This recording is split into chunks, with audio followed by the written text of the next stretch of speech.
So, in order to understand managing conflict, it's useful to understand the stages of conflict.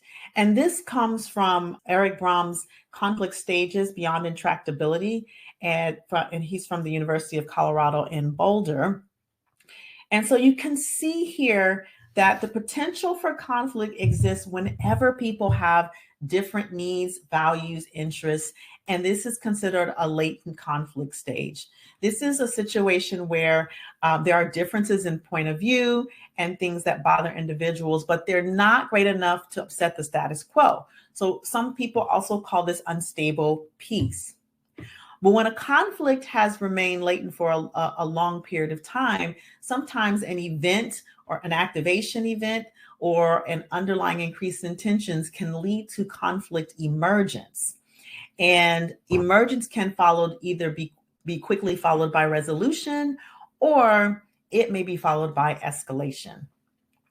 Now, if it's followed by escalation during this stage, this is where the intensity of the conflict increases and the way in which individuals and groups interact begins to divide them. So people get entrenched in their points of views, they become more polarized, and people begin to take sides.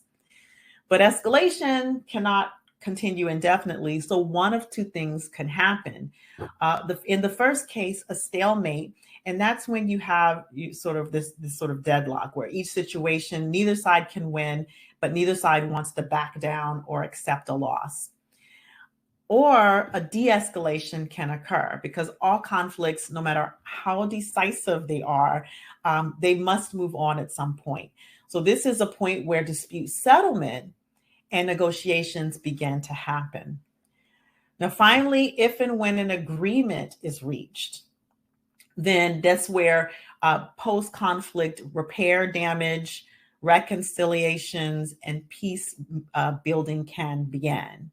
Now, what's important about this is that each of these rising stages, there is an opportunity to interrupt the escalation and to forward to resolution and peace building without a hurting stalemate.